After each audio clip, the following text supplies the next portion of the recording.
Bueno, estamos aquí con Gabriel Reyes Orona de regreso. Bienvenido a México, buenos días y bienvenido. Gracias, Carmen. ¿Cómo estás? Gracias por estar aquí. Saludos a todos. Alfredo Figueroa, buenos días. Carmen, Gabriel, buen día. Muchos temas tenemos esta mañana. Por supuesto está el tema de Coatzacoalcos, que nos sacude tremendamente lo que ha ocurrido.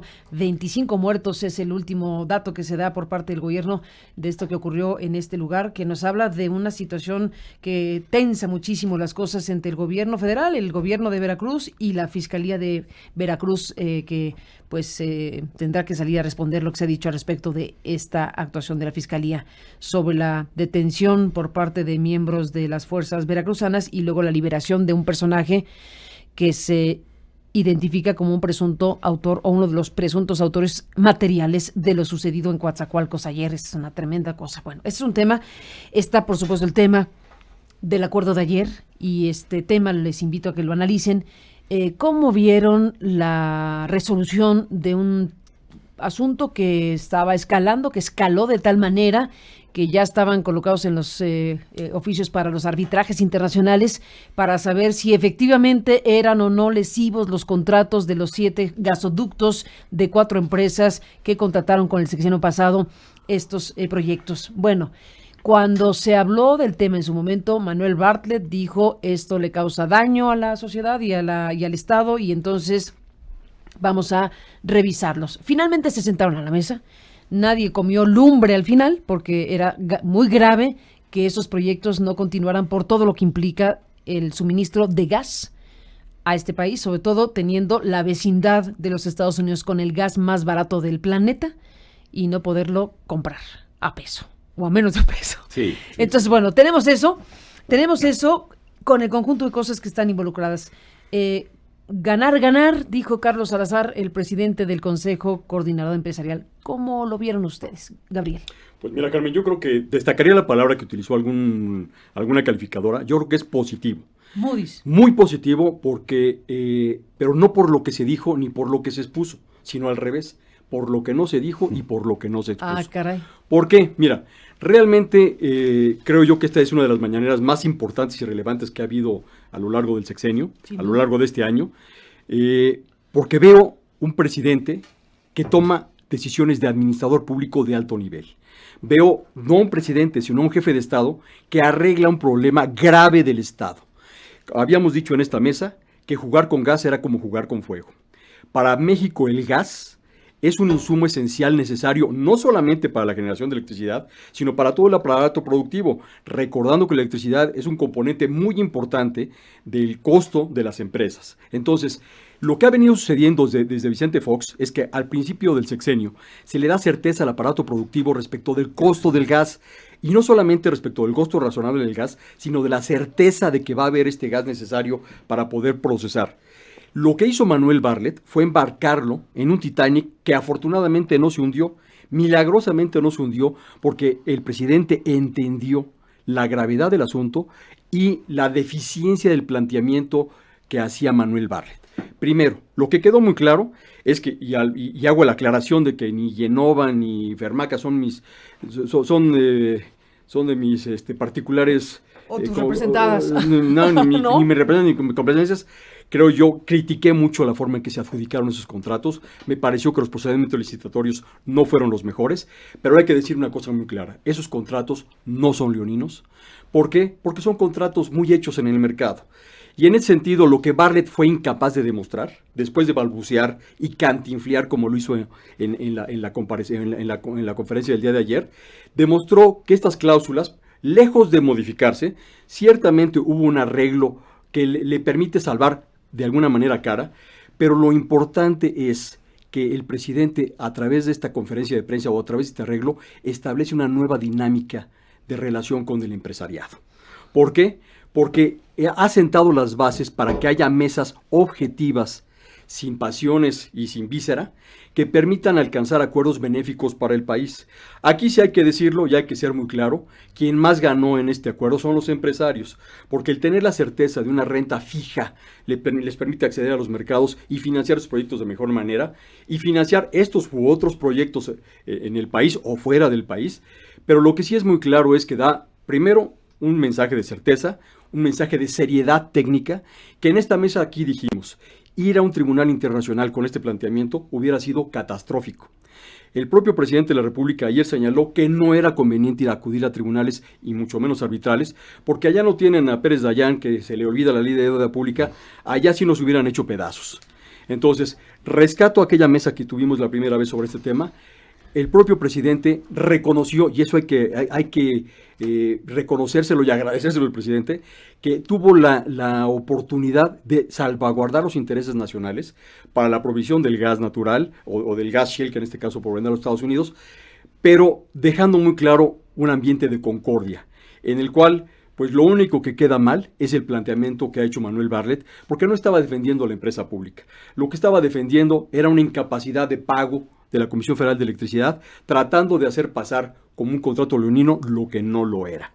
Entonces, en este sentido, yo pienso que lo más rescatable del asunto es la altura que el presidente de la República tuvo para solventar y solucionar este problema, y que los empresarios han sabido establecer con el presidente una mecánica que puede ampliarse a otros temas. No necesariamente el aeropuerto, porque creo que no tiene los mismos características y matices, pero sin duda alguna, lo más importante es lo que no se dijo ayer, que ya los empresarios y el presidente han encontrado una fórmula para que técnicamente solventar problemas que garanticen la inversión en México. Porque tras esta ley que se llama extinción de dominio, que no es más que una confiscación velada, que mandó un pésimo mensaje a los inversionistas y que violenta la Constitución y que violenta los tratados internacionales, porque hace y supone un poder judicial que no tenemos. Creo yo que por primera vez tenemos una decisión que es técnicamente impoluta. La decisión, el acuerdo de ayer es técnicamente impoluto, es defendible financieramente para ambas partes, pero sobre todo es el contrato que la CFE puede pagar. Lo que Manuel Bartlett jamás pudo explicar, porque no utiliza la terminología que la ley emplea ni en materia administrativa se emplea, es que realmente la CFE tiene un problema de flujo. Este contrato, Carmen, no estaba programado, no estaba presupuestado, no es un multianual, entonces no hay un ahorro. Y insisto en algo que ya he dicho varias veces en este espacio, no es lo mismo no gastar que ahorrar, porque no están ahorrando absolutamente nada. Ya no van a gastar más de lo que se esperaba bajo una mecánica en la cual Manuel Bartlett entiende un esquema que en los 70s existía, este esquema que no prevé las tasas de interés variables, sino es un esquema que a Manuel Bartlett le parece más comprensible, un esquema en el cual la contraprestación es constante, ¿no? Es más caro, y lo vamos a ver lamentablemente con el tiempo. Este esquema de prestación es muy... Bartlett confunde la palabra transparente con lo que él entiende, no es lo mismo. Él sí entiende una contraprestación constante que a la larga va a salir más cara. Hubo ampliación de volumen, hubo ampliación de plazo, no hubo un ahorro, va a haber un gasto menor y el contrato se va a reducir a un mero suministro de gas, que no era exactamente lo que originalmente era. Ya cuando ahora revelen los contratos, se va a ver cómo los alcances del contrato eran mucho mayores y tenían una visión de una integración de infraestructura, de una red de infraestructura nacional, que pero ya ese alcance no lo va a tener. ¿Por qué mayores? ¿Qué le quitaron? Aquí es muy importante ver que el término que está ausente en todo esto es lo que se llama obra pública financiada. Yo quisiera aquí sí hacer reserva para cuando los contratos originales y nuevos se revelen, para hacer un contraste adecuado, porque después de la cantinfleada de ayer de Manuel Bartlett, verdaderamente es muy difícil hacer un comparativo serio y técnico. Pero lo que es muy claro es que lo que hicieron fue simplemente a través de la modificación de volumen y plazo y de alcance en las tarifas, reconduciendo las plantas que no existen por culpa de la CFE a otros destinos, encontraron, creo yo, una solución equitativa, equilibrada, en la cual lo que sí quedó muy claro es que los contratos no son leoninos, que el arbitraje internacional se va a quedar en los contratos, que el hecho de que haya casos fortuitos solamente va a derivar en que se le pueda dar a un tercero el uso de estos ductos y que haya una participación de los ingresos que se reciban de los terceros. Creo que es muy sano, pero Para mí, más que el contrato, más que la pataleta y el berrinche de Manuel Bartlett, creo lo relevante es que el presidente tuvo la altura política, pero sobre todo de administrador público, de solventar un grave problema de la nación. Alfredo Figueroa. Bueno, yo tengo algunas posiciones divergentes de lo que Gabriel ha planteado. Y la primera de esos asuntos es, a mí me parece que es indispensable conocer los contratos que se firmaron, los que había y las modificaciones que se establecieron. Lo que hoy tenemos es una información asociada a cantidad de dinero por gastar. Y eso no me lleva a mí, en ningún sentido, a llegar a una conclusión ni de que estamos ante un acto de Estado mayor, ni de que es un fracaso, ni de, lo que yo diría es, hay que ver con cierta precaución lo que aquí ha ocurrido y creo que valorarlo en todas sus dimensiones. Primero, el tema del gas en México es un tema de extraordinaria importancia para la producción, no solamente, digamos, de mercancías, etcétera, y para la industria. El gas es una fuente fundamental también para los servicios y es el tipo de energía, digamos, que hoy se tiene más barata respecto de otras formas energéticas en el mundo. Creo que en México, pero también en muchos más países, es a partir de la transformación energética y de la inversión en infraestructura de estas características como es posible desarrollar a las naciones. Es decir, estamos ante un tema, ese sí, clave, mayor, en el que se cruzaron dos cosas. Una, un estilo particular y un proyecto. Este proyecto de gasoductos del país no proviene de este gobierno.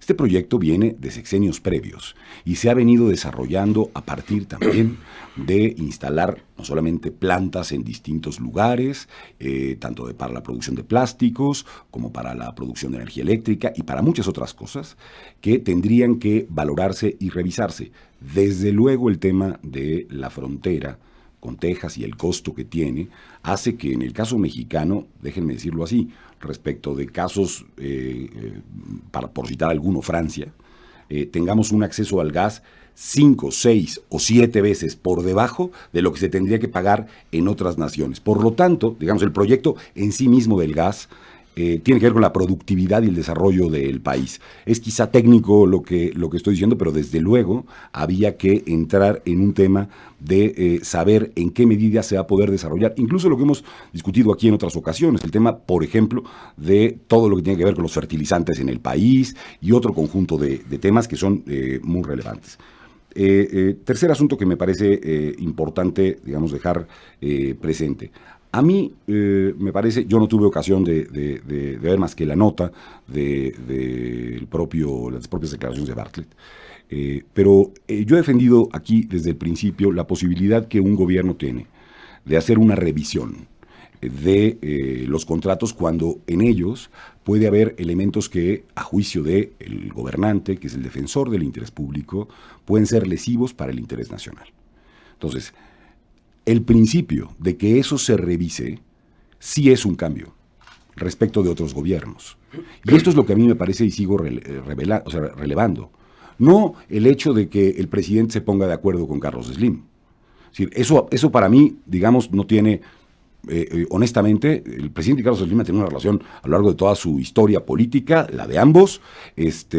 Ahí hay, particularmente desde el punto de vista de los empresarios, intereses. Claro que el país necesita empresarios comprometidos con la inversión, necesita empresarios que entren y que tengan confianzas y certezas, empresarios que no han recibido esas confianzas y certezas o que han decidido no participar en la economía como lo venían haciendo.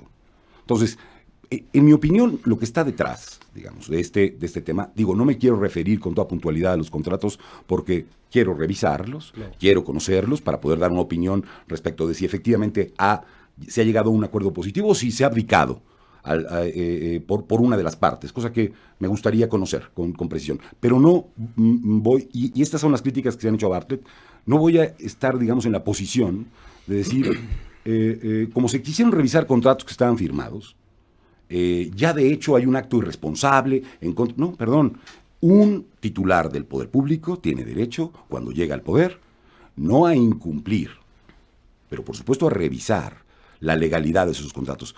Si solo revisamos a la empresa, por ejemplo, una de esas, Yenova, que está ahí, y vemos la cantidad de adjudicaciones directas que recibió durante el periodo de Enrique Peña Nieto, vamos a encontrar cosas, por ejemplo, vinculadas con el caso Odebrecht, de manera muy señalada. Entonces, me iría un poco, digamos, con cuidado en relación al particular y singularizaría el hecho de que lo que está detrás, lo que yo creo que está detrás, es la relación entre el poder público y los intereses privados y cómo vamos a construir puentes de discusión, pero a la luz de otra relación. Yo lo que celebro es que exista hoy la posibilidad no de llegar a acuerdos, sino de que exista del lado del Estado alguien que se sienta sobre la mesa y dice, a ver, señores empresarios, ustedes venían doblegando al Estado mexicano una y otra vez. Hoy, enfrente, tienen al poder público. Puede estar uno de acuerdo o en desacuerdo con ese poder público, pero hay poder público, cosa que se borró por 12 años en este país. Cosa que no se podía, no se podía hablar de ellos ni en voz alta en los medios de comunicación. De plano. Pues no, de plano. No se podía decir específicamente cuáles son el tipo de negocios que se tienen por parte de estos empresarios, cuánto es lo que han obtenido a lo largo del tiempo, cómo han contribuido a la desigualdad del país, cómo son una pequeña parte de los beneficiados de una cantidad de recursos nacionales que no han llegado a la gente, dónde están sus inversiones en educación. Cuando los comparamos con otros empresarios, porque lo que prometía este consenso liberal en el mundo, Carmen, era que había que ir en un estado de crecimiento paulatino para que un día, no sabemos qué generación, si nuestros bisnietos tuvieran unas condiciones dignas de vida, solo dignas, ya no te estoy hablando yo de otro tipo de condiciones. Entonces, a mí me parece que eso sigue siendo el centro de la discusión. Sí, pero no en este caso.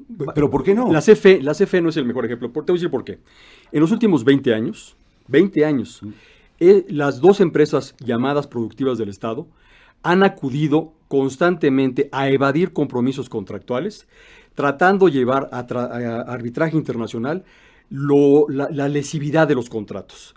Y me estoy refiriendo de los últimos 20 años. Si revisamos cuántos contratos con los coreanos, con KBR, Petróleos Mexicanos o la Comisión Federal de Electricidad han llevado a los tribunales internacionales, la constante es la misma. El tratar de evitar o evadir el pago. ¿Por qué? Por falta de capacidad financiera para solventarlo. En este caso, también ha quedado perfectamente claro que el problema de la CFE no pudo demostrar que ninguna cláusula era lesiva o leonina. Ya lo veremos después, como tú bien dices.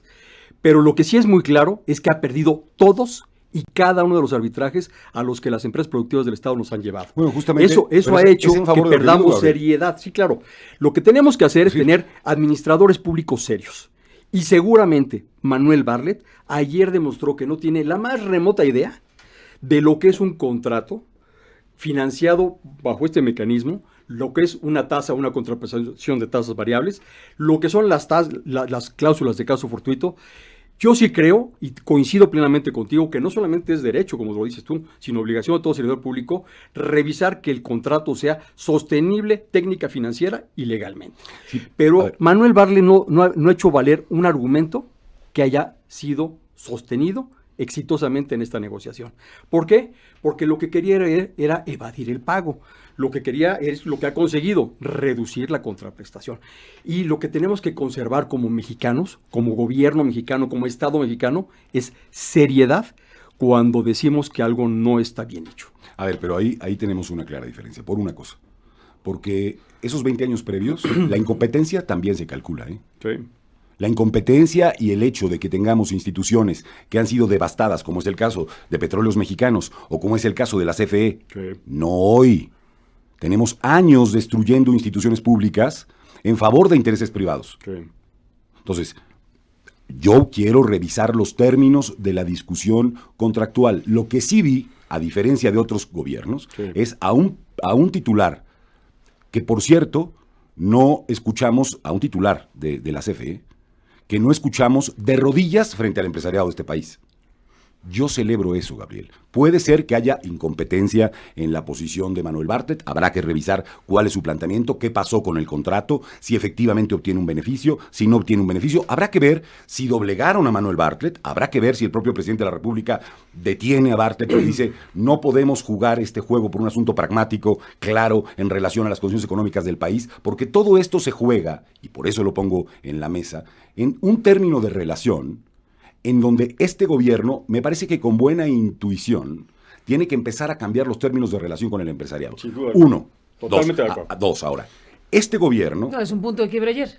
Me parece que es un término, esa es la parte positiva.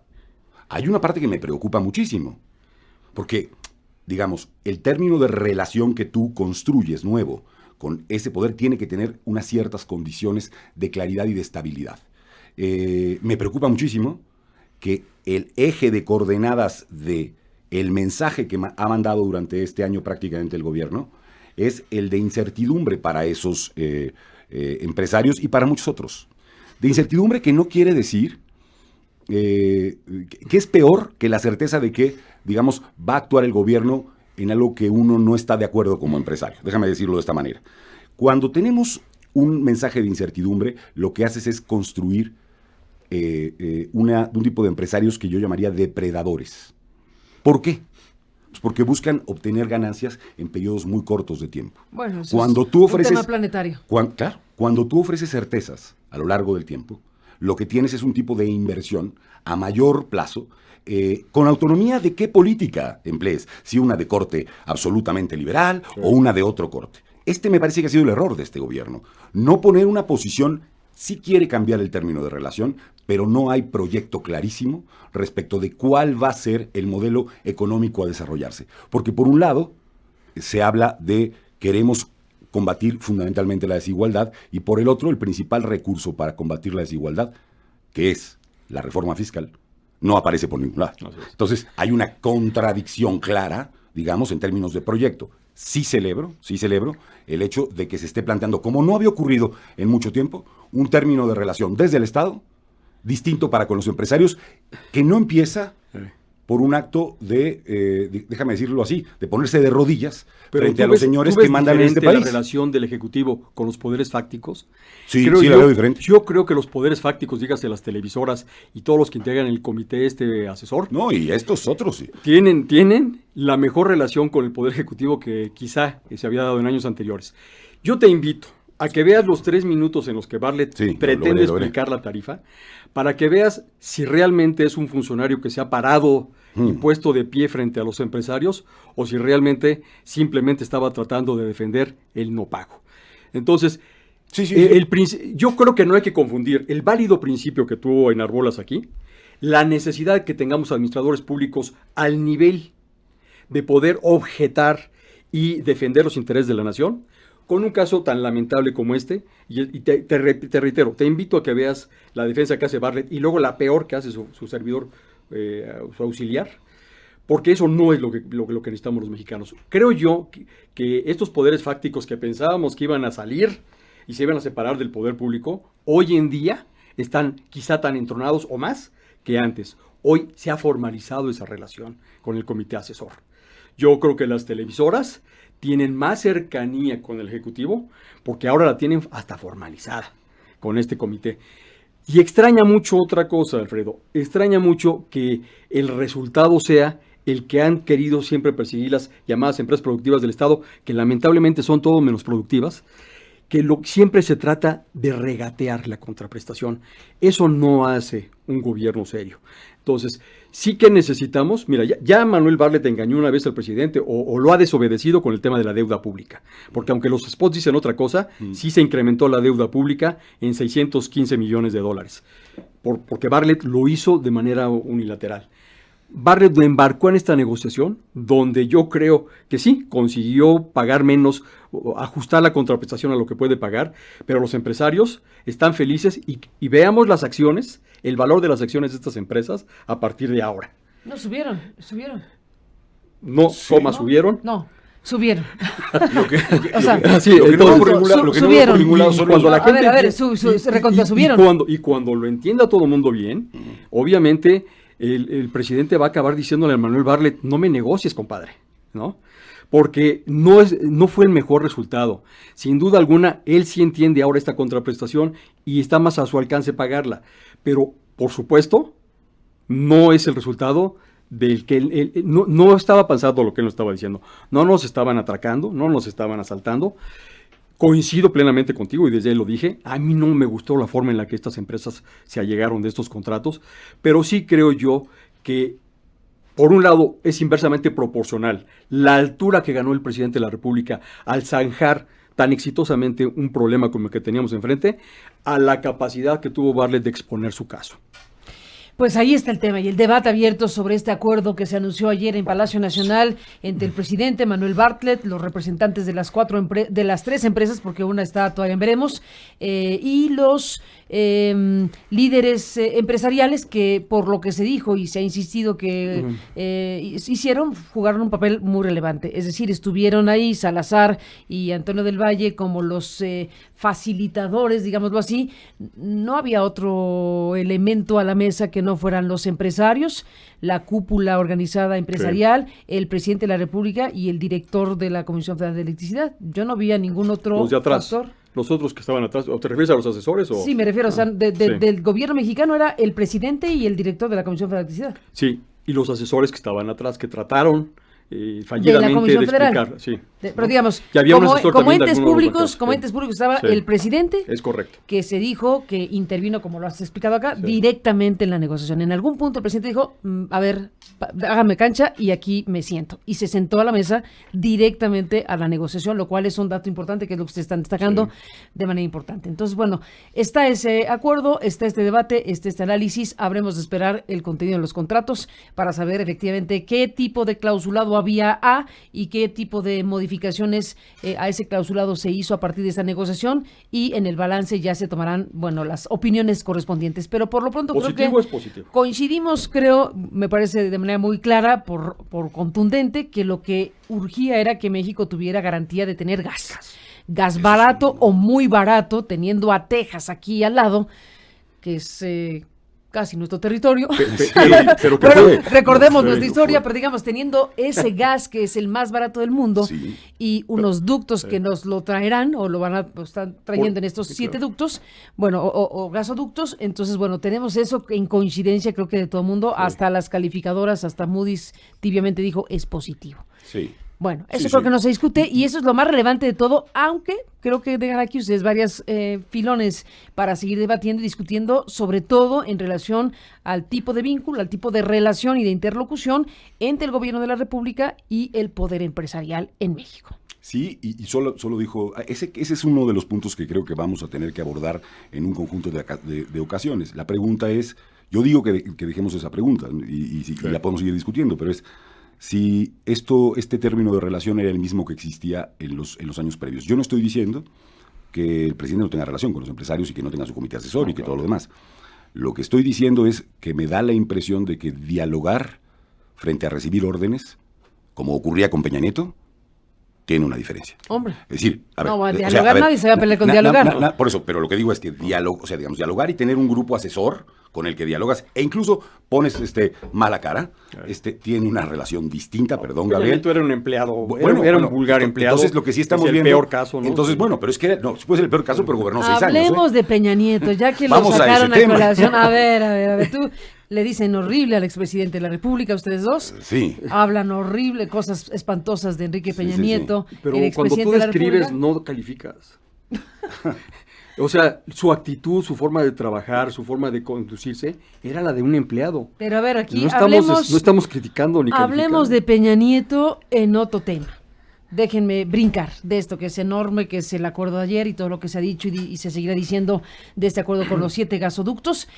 Y pasemos a un asunto que en este espacio de noticias presentamos esta semana y que tiene una miga tremenda, tiene una cantidad de vertientes muy importantes. Nuestro colega Marcos Martínez Chacón